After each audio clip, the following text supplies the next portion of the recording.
6장 이사야 6장 5절 7절 우리 3절만 읽겠습니다. 제가 읽겠습니다. 그때에 내가 말하되 화로다 나여 망하게 되었도다. 나는 이 풀이 부정한 사람이요 나는 이 풀이 부정한 백성 중에 거주하면서 만군의 여호와의 신 왕을 베었음이로다 하였더라. 그때에 그 서랍 중에 하나가 부젓가락으로 제단에서 집은 바 핀 숯을 손에 가지고 내게로 날아와서 그것을 내 입술에 대며 이르되 보라 이것이 내 입에 닿았으니 내 악이 제하여졌고 내 죄가 사하여졌느니라 하더라. 네, 반갑습니다. 우리가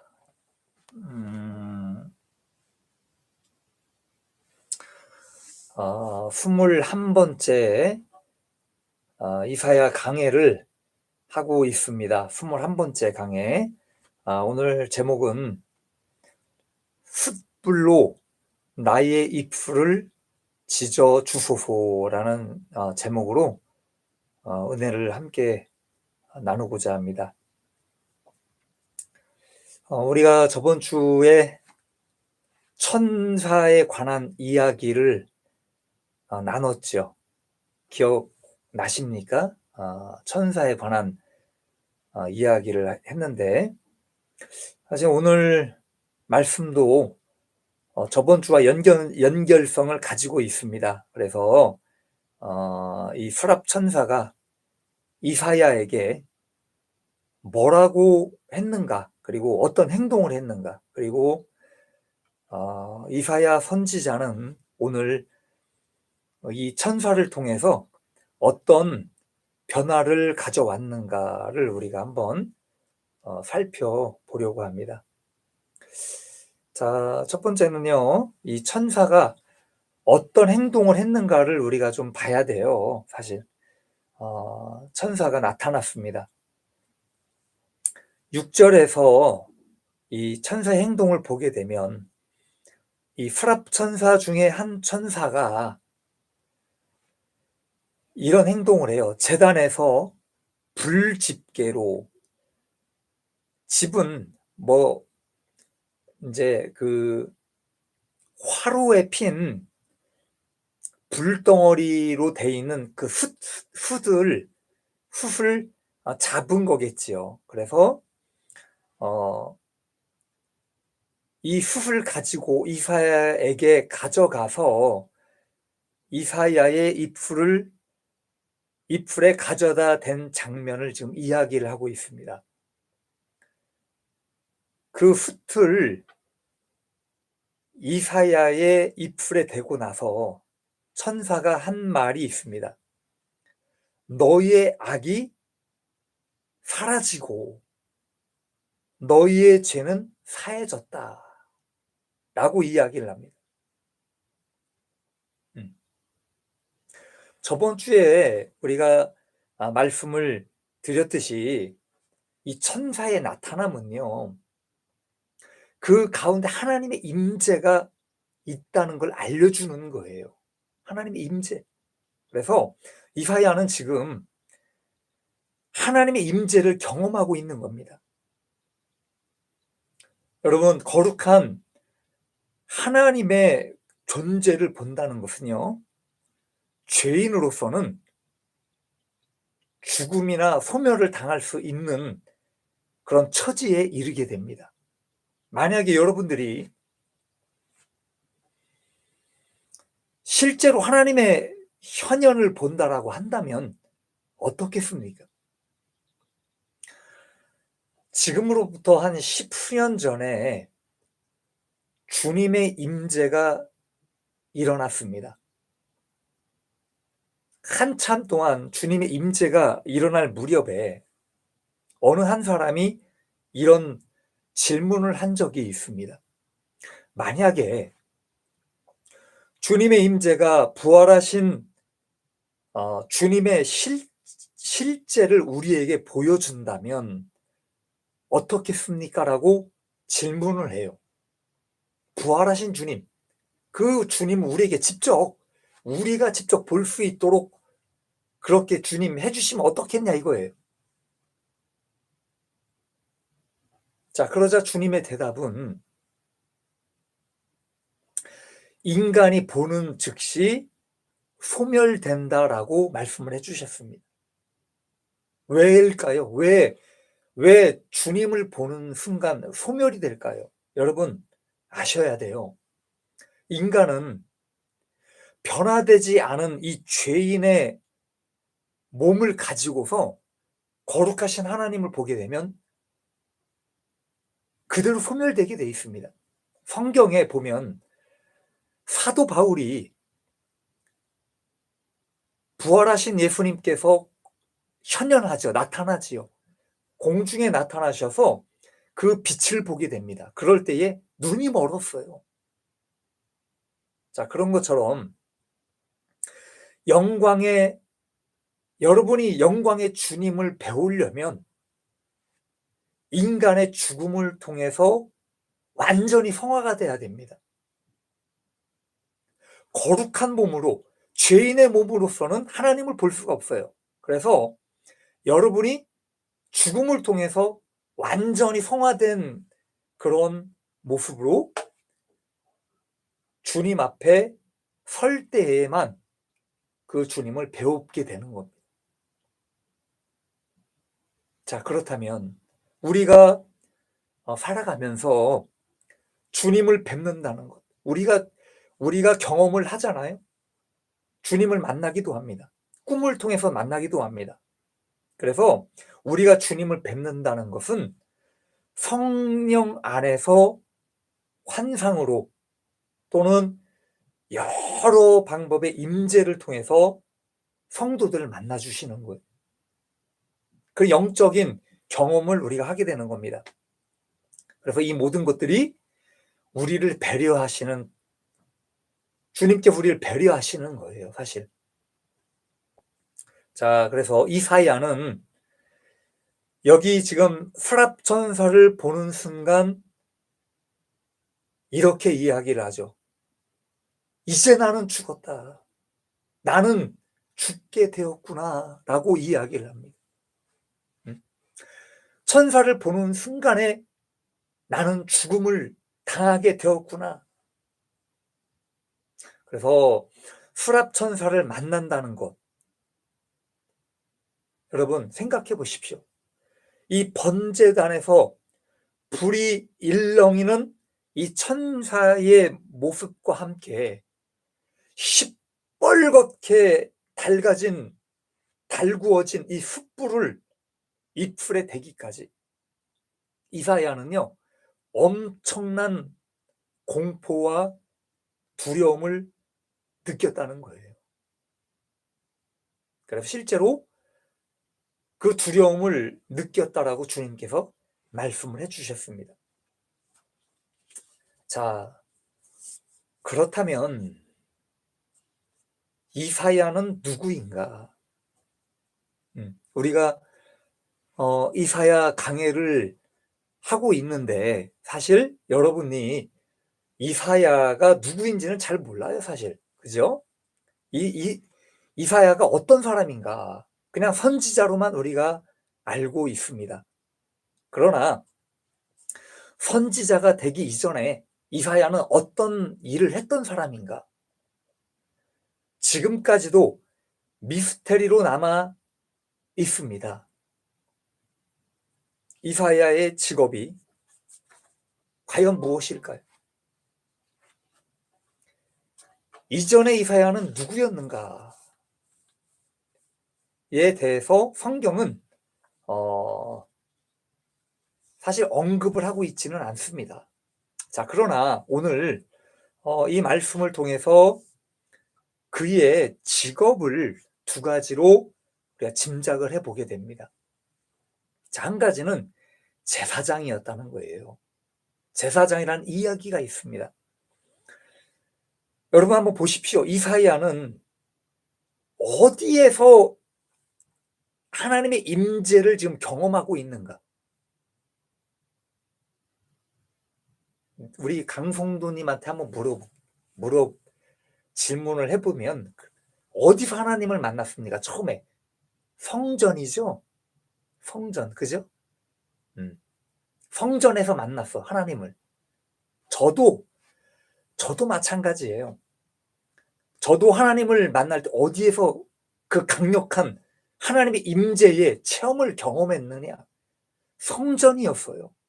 성전에서 기도하고 성전에서 울부짖고 부르짖고 간구할 때에 하나님을 만나 주신 것. 여기 이사야가 하나님의 임재를 경험한 곳은 하나님의 성전 아니었다는 겁니다. 그런데 이 성전은 예루살렘 성전을 이야기합니다. 그래서 본래 예루살렘이라는 곳은요, 일반적으로는 제사장들과 귀족들이 중심이 되어 사는 지역이었어요. 왕들이라든지 왕의 가족들이라든지, 그리고 아니면 왕에 가까운 친척들도 있었을 것이에요. 자, 그런데 이 성전 안에서 하나님을 만났다는 이야기를 보게 되면 그 당시 성전 안에 들어갈 수 있었던 사람으로 좁혀지게 된다는 겁니다. 자, 여러분 한번 이 시대를 한번 생각을 해보십시오. 지금의 교회는 귀천을 막론하고 누구나 들어갈 수 있는 장소로 개방이 되어 있습니다. 그렇죠? 아무나 들어가서 예배하고 기도하고 새벽이든 밤이든 언제든 마음껏 들어갈 수 있습니다. 그러나 그 시대는 달라요. 그 시대를 살아가는 사람들은 누구나 성전 안에 들어갈 수는 없었습니다. 아무나 성전에 들어갈 수 있는 게 아니에요. 성역으로 구분이 되어 있는 겁니다. 성역. 옛날 고대 시대 때를 생각해 보십시오. 성역으로 구분된 곳은 제사장들만이 들어가게 됩니다. 마찬가지로 지금 하나님의 성전도 제사장들만 성전 안에 들어갈 수 있는 곳으로 구분이 되어 있다는 겁니다. 그래서 왕의 역할과 제사장의 역할이 완전히 분리되어 있는 것이 바로 그 시대예요. 성전 안에 들어가거나 제단에서 분향할 수 있는 사람은 오직 제사장밖에 없었다. 그렇기 때문에 성전 안에 들어가 있는 이사야는 제사장이었다 라는 이야기가 있습니다. 자, 두 번째 썰이죠. 왕의 가장 가까운 측근이었다라는 이야기가 있습니다. 왕은 성전 안에 들어갈 수 없음에도 어떻게 했다고요? 분향하기 위해 억지로 들어가요. 그런데 결과는 어떻게 됩니까? 쫓겨남을 당하게 됩니다. 왕에 대한 모든 정보를 알고 있어요. 그리고 모든 것에 참여했습니다. 그리고 왕을 막지 못했어요. 들어갈 수 없는 곳에 들어간 왕을 막아야 되는데 왕을 막지를 못했습니다. 그리고 왕이 문둥병에 걸린 것을 직접 눈으로 보았던 사람. 그래서 자기 때문에 우시야 왕이 죽었구나라고 생각을 한 사람이 바로 이사야였다. 여러분, 주님께서도 말씀하시기를 이사야는 우시야 왕을 너무나 잘 알고 있는 사람 중에 한 명이었다라고 말씀을 해주셨습니다. 자, 우리가 세 번째는 뭘 살펴봐야 되느냐? 자, 그렇다면 이사야는 무슨 죄를 지었을까요? 어떤 죄를 지었느냐 이겁니다. 여기 7절에 보면 이런 말씀을 합니다. 이것이 너희의 입술에 닿았으니 너희의 악은 사라지고 너희의 죄는 사해졌다. 신약 성경에는 이런 말씀이 있습니다. 만일 내 손이나 발이 너를 범죄하거든 찍어내버려라. 만일 내 눈이 너를 범하게 하거든 떼어내버려라. 무서운 말씀이죠. 그런데 이 말씀보다 더 심한 말씀이 있죠. 작은 자 중에 하나를 실족하게 하면 차라리 연자맷돌이 그 목에 달려서 깊은 바다에 빠뜨리는 것이 나으니라. 그래서 여러분, 이것은 죄에 대한 이야기입니다. 죄를 짓고 지옥에 들어가는 것보다 차라리 손을 잘라내거나 발을 잘라내는 것이 그 영혼에 있어서 유익하다는 이야기예요. 내가 쩔뚝발이로 불구로 차라리 하늘나라 들어가는 것이 죄를 짓고 지옥 가는 것보다 낫다는 거죠.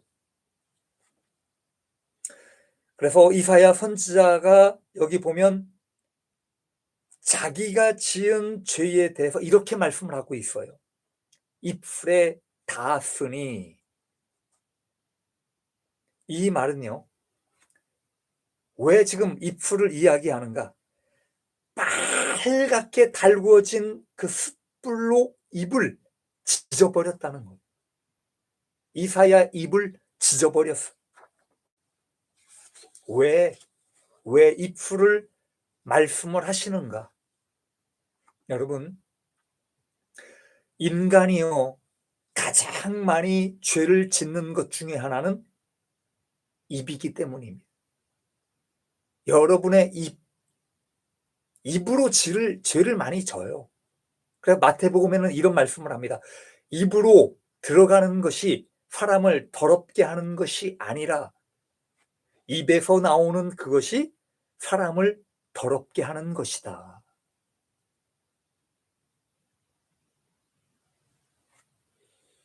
사람은요, 특히나 말을 많이 하는 것 때문에 죄를 쉽게 지을 때가 있다는 겁니다. 입으로 죄를 많이 져요, 사실. 자, 그러나 반대로 생각을 해봅시다. 반대로 해야 할 말을 하지 않은 것으로 인해서 죄를 지을 수도 있다는 거예요.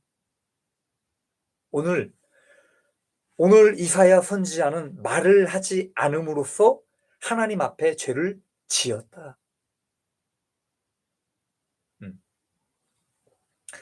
많은 사람들이 이 부분에서 의문을 가질 것입니다. 아니, 왜 말을 하지 않았는데 죄라는 것일까? 그렇죠? 의문을 가질 거예요. 차라리 말을 많이 해서 죄를 짓는데 말을 하지 않았는데 죄를 짓는다. 여러분, 우시야 왕을 보십시오. 우시야 왕의 죽음의 원인이 뭡니까? 문둥병 때문이에요. 그런데 하나님 앞에 하지 말아야 할 행동을 한 것이 죄가 되어 문둥병으로 죽게 됩니다. 그러나 하나님 앞에 잘못된 것을 옆에서 보고도 이걸 말리거나 말하지 않은 거예요. 그래서 그 범죄에 함께 동참한 것이 되는 겁니다. 말리지 않았어. 보고도 하나님 앞에 죄를 짓고 있는 것을 보고도 그대로 있었다 이거. 여러분, 만약에 이사야가 왕을 말렸다면 왕은 범죄했을까? 안 했을 수도 있다 이거예요. 자, 그런데 결국은 어떻게 됩니까? 80명의 제사장은 왕에게 욕을 들어가면서까지 말리게 됩니다. 누군가는 말리지 않고 있었고 누군가는 욕을 들어가면서까지 말리게 됩니다.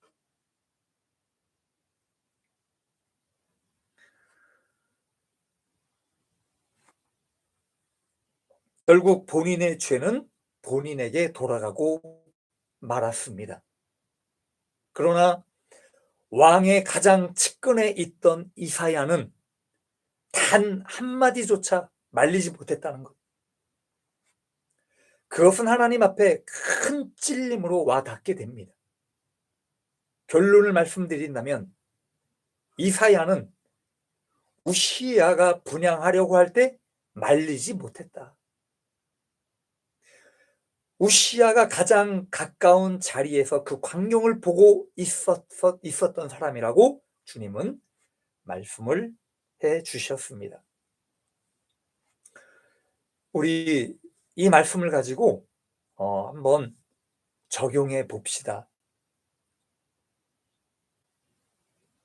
여러분, 사람은요, 누구나 자기의 치부를 가지고 있습니다. 나에게 연약한 부분들, 나에게 더러운 부분들이 있는 것. 그런데 본인들이 가지고 있는 이 약점이나 죄들에 대해서 잘 드러내려고 하지 않습니다. 나의 약점을 잘 이야기하지 않아요. 원래 사람은 그렇습니다. 그러나 오늘 말씀의 주인공인 이사야는 자기의 치부를 말씀을 통해서 적나라하게 드러내주고 있는 장면입니다. 오늘 읽은 말씀은요, 이사야 중에서도 유명한 말씀 중에 하나로 저는 알고 있습니다. 대부분의 많은 사람들이 이 말씀을 읽으면서 이사야가 부르심을 받는 과정 중에 하나로만 생각을 해요. 그러나 이사야는 하나님 앞에 쓰임받기 전에 본인은 하나님 앞에 어떤 죄인이었는가에 대해서 이렇게 이야기합니다. 이 풀이 부정한 사람 중에 한 명이다. 분명히 밝히고 있다는 거예요. 천사가 숯불을 가지고 이 풀을 댄다는 것, 한번 생각을 해보십시오. 입을 지져버렸다는 이야기죠. 수랍천사의 나타남은요, 축복을 주는 의미를 가지고 있기도 합니다. 그러나 반대로 불이 일렁인다는 표현도 있듯이 제단 앞에서 이 숯불을 가지고 불꽃이 일렁이는 천사를 만났을 때에 이사야는 정말 두려운 거. 이제는 죽었구나. 나는 정말 망했구나라고 생각을 할 수밖에 없었다는 겁니다. 그래서 이런 이사야는요, 하나님 앞에 진정으로 엎드릴 수밖에 없었다는 거예요. 회개할 수밖에 없었다는 거예요.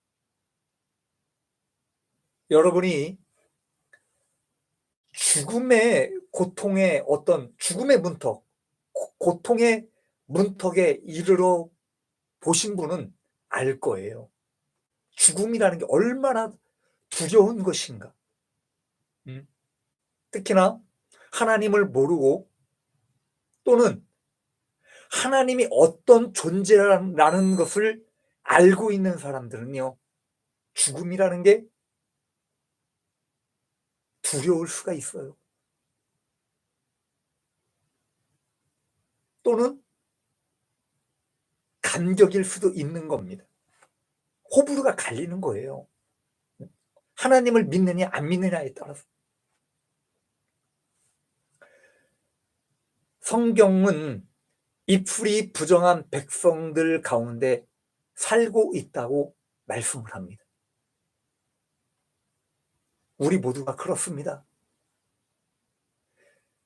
세상 모든 사람들을 포함해서 저 또한 항상 입으로 죄를 짓고 살아가고 있습니다.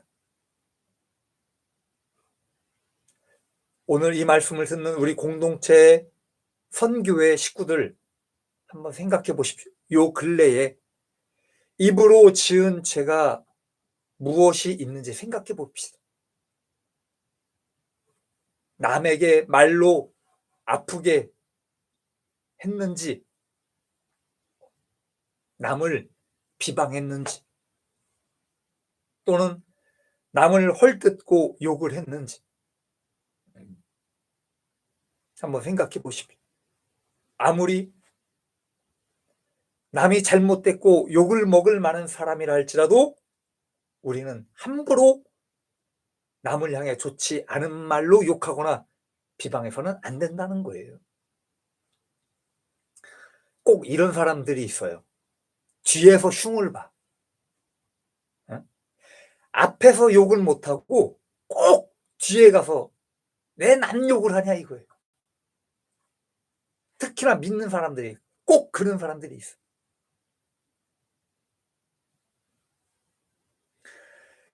이 모든 것들이요, 하나님 앞에 죄를 짓는다는 것 알아야 된다는 거예요. 또는요, 하나님 앞에 죄임을 알면서도 한마디도 못하고 그것을 바라만 보고 있지는 않았는가? 여러분들이 또는 내가 하나님 앞에 어마어마한 죄를 짓고 있는데 그걸 보고도 가만히 있는다라고 한다면 어떨까요? 마음이 편하지 않을 거예요, 사실.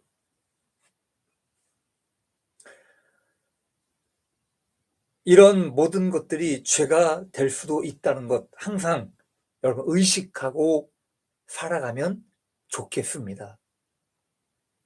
우리도 입술의 지짐을 받아봅시다.